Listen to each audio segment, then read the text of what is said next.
महाराज श्री ये शबीना है। अच्छा ये लग लखनऊ से आई है, ना देख सकती है ना चल सकती है। सुन सकते हैं ना? सुन सकती आ है। जाओ बच्चा, आ तो जाओ। कुर्सी नजदीक ले आओ, कुर्सी नजदीक। और स्वागत है आपका। तो महाराज आप जी, वृंदावन इसकी में आई, बहुत आपका इच्छा थी। स्वागत मैंने है। कहा मैं आपको हम एक चुनरी श्री जी की अभी उड़ाते हैं। मैं आपका दर्शन करने आई हूँ। मैंने बहुत सुना है आपके विषय में जी जी और मैं भजन गाती हूँ, जी। तो मैं आपको एक लाइन हाँ बिल्कुल सुना दी, सुना। और मैं वैसे भी बचपन से ही कृष्णा जी का भजन गाती हूँ, पर बिल्कुल। अभी मैं राम जी का। हाँ सुना दीजिए, सुना दीजिए। ऑन कर दीजिए इसको। ओके, मैं पूरा लाइन बोलूंगी। महाराज मैं आपको प्रणाम करती हूँ। मैं लखनऊ से आई हूँ आपके दर्शन करने, क्योंकि मैंने आपके विषय में बहुत कुछ सुना है, तो आपका आशीर्वाद लेने आई हूँ। और मैं भजन गाती हूँ, तो आपको एक लाइन सुनाना चाहती हूँ। हे रोम रोम में बसने वाले राम, हे रोम रोम में बसने वाले राम, जगत के स्वामी हे अंतर्यामी, मैं तुझसे क्या मांगू, मैं तुझसे क्या मांगू। हे रोम रोम में बसने वाले राम, आस का बंधन तोड़ चुकी हूँ, तुझ पे सब कुछ छोड़ चुकी हूँ। आस का बंधन तोड़ चुकी हूँ, तुझ पे सब कुछ छोड़ चुकी हूँ। नाथ मेरे मैं क्यों कुछ सोचूं, नाथ मेरे मैं क्यों कुछ सोचूं। तू जाने तेरा काम, जगत के स्वामी हे अंतर्यामी, मैं तुझसे क्या मांगू। बहुत सुंदर, बहुत सुंदर। महाराज जी इसके पिता ने बहुत गरीब परिवार में, हाँ मैं पिछले 9 साल से केयर टेकर हूँ। बहुत सुंदर, बहुत सुंदर। आपको मैंने एक ये भी दुपट्टा दीजिए कि आप ऐसी बालिका का सहयोग किया। जी, जी। हाँ बिल्कुल, आप उसको एक बस दुपट्टा। आप आशीर्वाद हमें दीजिए बहुत- महाराज जी, ये इसी से कुछ पारिश्रमिक पाती है, तो इसका और तो कुछ है नहीं महाराज जी। गाने का यही है। जी जी। और नाम जप करते रहिए अंदर ही अंदर। आज नाम महाराज जप जी करते हैं आप?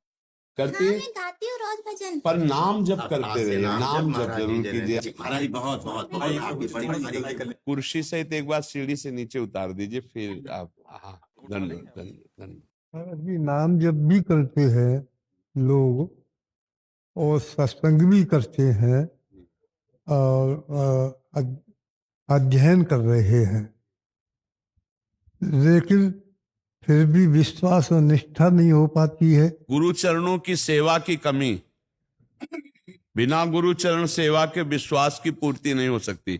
शास्त्र स्वाध्याय सत्संग सुने और कुछ नाम जप करें और गुरुजनों की सेवा नहीं है, गुरु की आज्ञा पर नहीं है, तो पुष्टता नहीं हो सकती महाराज जी। इसलिए आन समझो, जब तक गुरु चरण सेवा नहीं होगी तब तक देहाभिमान का नाश नहीं होगा, और देहाभिमान अज्ञान है, अज्ञान का नाश हुए बिना विश्वास नहीं होता, और बिन विश्वास भगति नहीं ते बिन द्रवे न राम, राम कृपा बिन सपने जीव न लाह विश्राम। हित ध्रुव जो विश्वास है तब वहीं सुधरे बात, ना तरु माया पंथ में फिरे जो टक्कर खात। गुरुदेव की शरण, गुरुदेव की कृपा, गुरुदेव की सेवा, यही विश्वास अध्यात्म में प्रकट करती। इष्ट निष्ठा गुरु निष्ठा से जागृत होती है।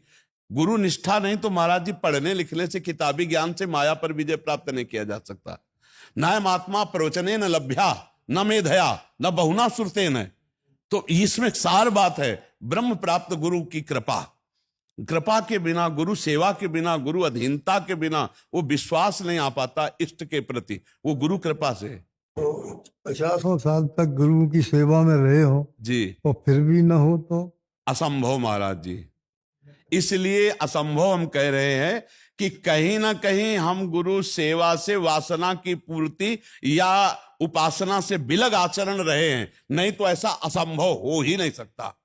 ये अपना भी अनुभव तो होता है, ये अपना भी तो अनुभव होता है कि ऐसा या तो गुरु की संपत्ति देखकर, और गुरु की सेवा संपत्ति के लिए की गई और वासनाओं का खेल होता रहा, नहीं 50 साल तक गुरु सेवा हो और निष्ठा ना हो, ऐसा तो महाराज जी मान ही नहीं सकते हम, ऐसा ले मान से।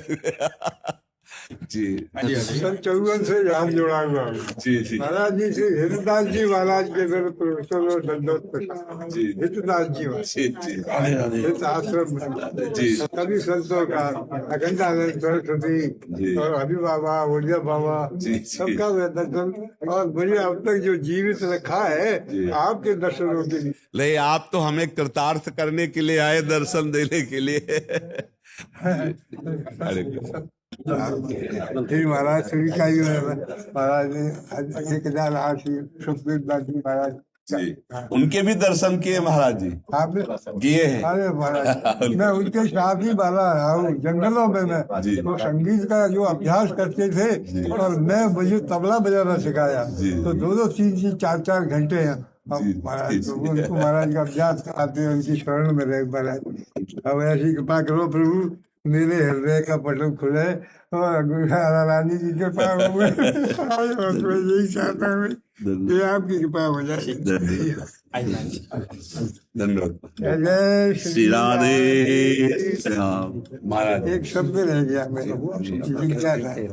इसमें महाराज जी भगवत प्रीति में वहाँ में प्रारब्ध का क्या योग होता है? प्रारब्ध महाराज जी शरीर के सुख दुख प्रदान करता है, भजन में बाधा नहीं डाल सकता। शरीर के किए हुए पूर्व कर्म के परिणाम से प्रारब्ध आता है। जैसे हमारी किडनी फेल हो गई, लेकिन हमारे दिमाग को फेल नहीं कर सकता। हमारा दिमाग श्री जी के चरणों में लगा है, हमारा चिंतन, हमारा भजन नहीं फेल कर सकता। प्रारब्ध भजन पर अटैक नहीं करता। प्रारब्ध सुख दुख का निर्माण शरीर का करता है, और भजन सच्चिदानंदमय है। प्रारब्ध नष्ट होने वाली वस्तु है, भजन नष्ट होने वाली वस्तु है। जी धन्यवाद। मिथिलेश ब्रह्मचारी जी। जी राधे राधे महाराज जी, आपके चरणों में कोटि कोटि प्रणाम। महाराज जी, मैं अपना साधु जीवन कैसे पूर्ण रूप से सार्थक बनाऊं? त्याग वैराग्य आपकी तरह गुरु की आज्ञा पे जीवन समर्पित करने पर ही सब बात बनती है बच्चा। मनमानी में अहंकार पुष्ट होता है। अहंकार, चाहे तपस्या कहो, चाहे भजन कहो, और चाहे बड़े बड़े व्रत नियमों का हो, वो पतन ही कराता, भगवत प्राप्ति नहीं कराता है। इसलिए किसी महापुरुष के चरणों का आश्रय लेकर उनकी आज्ञा में अपने जीवन को समर्पित कर दो। यदि साधु के मार्ग में चलना चाहते हो, वो कहें खड़े हो जाओ तो खड़े हो जाओ, कहें बैठ जाओ तो बैठ जाओ, वो कहें कि खेत खोदो तो खेत खोदो, वो कहें गाय चराओ तो गाय चराओ। बिल्कुल प्रश्न ना करो कि हम तो आए थे ब्रह्म प्राप्ति के लिए, आप इस सेवा में कह लगा दिए। तो जब वो प्रसन्न हो जाएंगे तो बिना पढ़े ब्रह्म ज्ञान आ जाएगा। आप शास्त्रों का स्वाध्याय करके देखिए, गुरुजनों की आज्ञा में जीवन समर्पित करने वाले का नहीं पढ़े और चारों वेद स्फुरित हो गए।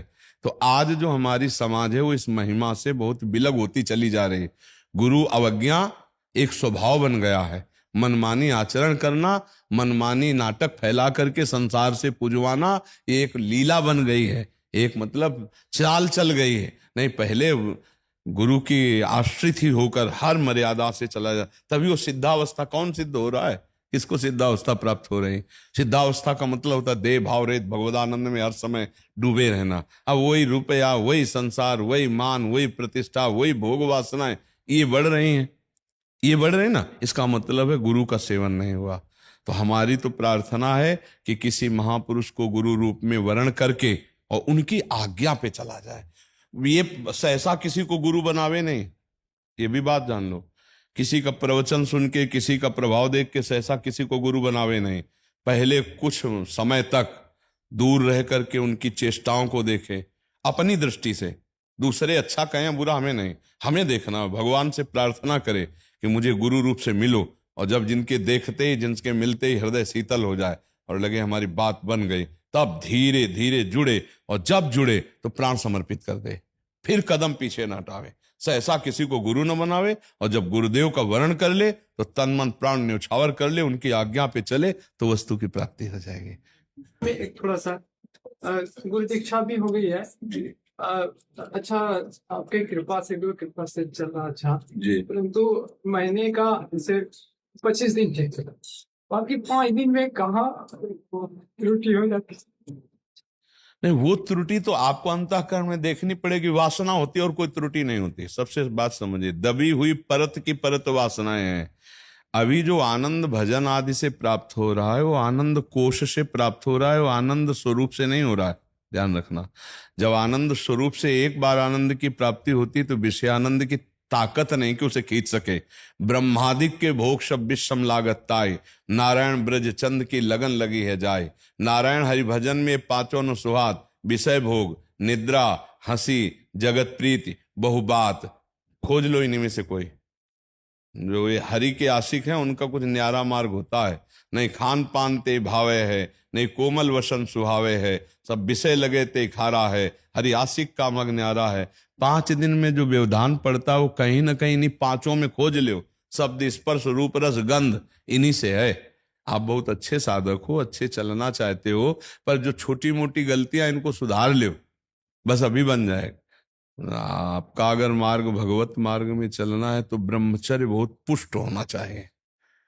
और सही माने में जो त्रुटि होती है हमसे वो ब्रह्मचर्य से ही होती है।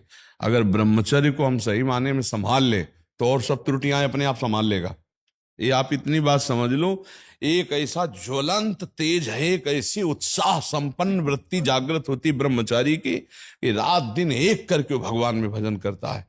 इसलिए संसार नमन करता है उन महात्माओं को जिन्होंने अपनी इंद्रियों पर काछ वाछ मन निश्चल राखे, धन धन जननी तेरी रे, लंगोटी का पक्का, जबान का पक्का, मन का पक्का। भूल न देख को मारक पाऊं, प्राण चाहे चले जाए कदम पीछे नहीं हटाएंगे, प्राण चाहे निकल जाए हम गलत मार्ग में कदम नहीं रखेंगे। आप देखो संकल्प करके कौन आपके संकल्प को तोड़ पाता है। आप अविनाशी भगवान के अंश हो, शरणागत हो भगवान के। बस त्रुटियों से बचो।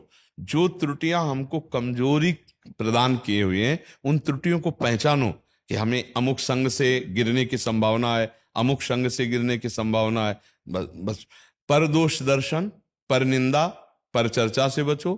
अल्पाहार करो, अल्पाहार उचित, बिल्कुल कम नहीं और बिल्कुल ज्यादा नहीं, मतलब युक्ताहार विहार से। और इसके बाद थोड़ा शरीर के लिए व्यायाम करो, जैसे कुछ शारीरिक ऐसे श्रम आदि व्यायाम, और कुछ आसन में बैठना सीखो। बैठते हो? जी, कौन से आसन? सुखासन में 1 से 2 घंटे का अभ्यास अभी। सुखासन में? नहीं नहीं भाई, सुखासन तो संसारी पुरुषों के लिए है।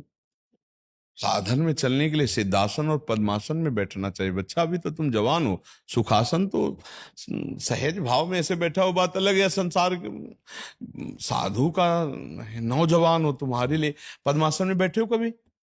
जी, अभ्यास करता हूँ कभी कभी। नहीं कभी नहीं है तो जैसे भोजन रोज हम करते हैं ऐसे रोज आसन में बैठते हैं। पद्मासन लगाना आता है? लगाओ। हाँ बहुत सुंदर। अब इस आसन में हाथ रखो नीचे, वैराग मुद्रा। आप कितनी देर बैठ सकते हो आप ऐसे बिना हिले डुले? 45 मिनट में बैठ सकता हूँ। हाँ ठीक, बहुत सुंदर। लेकिन आज से अब 45 मिनट बैठना झूठ नहीं होना चाहिए, ठीक है? 45 मिनट का अभ्यास बढ़ाते हुए धीरे धीरे 1-1 मिनट का ले जाओ। ये जब यहाँ टूटने लगता है ना, दर्द होता है भीषण, उस समय आप मंत्राकार वृत्ति करो तो आपके अंदर की पूरी गर्मी बढ़ेगी, हर नस नाड़ी आपकी एकदम जागृत होगी, तभी सुषमना खुड़ती है, तभी ऊर्ध्वगामी वीर्य होता है। ऐसे थोड़ी होता है। अच्छा, सिद्धासन लगा सकते हो? अभ्यास अभी उनको जानकारी नहीं है। जानकारी नहीं, हम आपको बैठे बैठे जानकारी दे रहे। पैर हटाओ। ये जो बाया पैर है ये गुदा द्वार और उसके बीच में रखो। एड़ी, एड़ी जो है आपके, हाँ आराम से, आराम मुद्रा में हो गई। अब ये जो पैर उठा करके वो एकदम ऊपर रखो, मूत्र द्वार के ऊपर। ऐसे उसको सीधा करो, पैर को थोड़ा सा। ये ऊर्ध्वगामी वीर्य बनाता है। ए हाँ हाँ, बिल्कुल मूत्र द्वार के ऊपर। हाँ, अब इसको नीचे करो, टांग नीचे बैठा लो। हाँ, आपकी बाई पैर की एड़ी बीच में है, मतलब गुदा द्वार के आगे की जो खाली जगह है वहां एड़ी होनी चाहिए। और ये दाहिने पैर की एड़ी जनेंद्री के ठीक ऊपर वाले भाग में होनी चाहिए, ठीक है? अब आप दोनों हाथ फैला दीजिए। ये है सिद्धासन, परम सुख मिलने। अब इसके बाद ग्रीवा थोड़ी झुकाइए ऐसे। अब नासाग्र दृष्टि कीजिए। अब बैठिए आप। नासाग्र दृष्टि में तो समझ रहे हो ना, केवल यहां आपको दिखा, सामने इनकी खोपड़ी नहीं दिखाई देनी चाहिए, बिल्कुल ऐसे। अब यहां लिखिए मंत्र अपना, नाम मंत्र जो भी। अब ऐसे कितने मिनट बैठो, ऐसा अभ्यास 5 मिनट, 10 मिनट, 15 मिनट, 1 घंटा, 1.5 घंटा, ऐसे अभ्यास करो। अभी आप देखना कैसे शांति आपको प्राप्त होती है। बिल्कुल सीधे बैठिए, 10 मिनट भी बैठिए तो सीधे बैठिए, और धीरे धीरे अभ्यास जब इसका नशा हो जाएगा ना, तो आपको सुखासन में बैठना अच्छा ही नहीं लगेगा। फौरन आप आसन पे आ जाएंगे, फौरन आप जहां आप बैठेंगे फौरन आसन पे आ जाएंगे, क्योंकि आपका अभ्यास हो जाए। और ये आपकी नींद को मारेगा, आपकी काम वासना को मारेगा, आपके भोजन को मारेगा। अल्पाहार में आप पुष्ट रहेंगे, बलवान रहेंगे। कई कई दिन भोजन न मिलने पर भी आसनों के बल पर ठंडी, गर्मी, भूख, प्यास सबको सहा है। जैसे भीषण सर्दी है, कोई भी कपड़ा सर्दी वाला, कोई जैसे स्वेटर, ये कभी नहीं, कभी। ये तो अब तो हालत ही खराब है, किडनी फेल है। ऐसे खुले आसमान में खुले बदन बैठे 3 घंटे पद्मासन में, 90 प्राणायाम, पसीना से लथपथ शरीर, सर्दी का प्रवेश, कभी हमें जुकाम नहीं हुआ। 3 बार गंगा स्नान, गंगा किनारे ही रहना, कई कई दिन भोजन न मिलना, लेकिन प्राणायाम और आसनों की कृपा से कभी हम निराश, हताश, उदास, कभी हम अस्वस्थ नहीं हुए। हर समय तेजों में स्वरूप रहा है उसी के बल से। तो आप जैसे आप बैठे हो ना, देखो अभी टूटने लगे अब आपके पैर, दर्द हो रहा है ना, हाँ, 3-3 घंटे इन आसनों पे बैठे, 3-3 घंटे, ऐसा लग रहा है हवा में बैठे हैं, ऐसी स्थिति।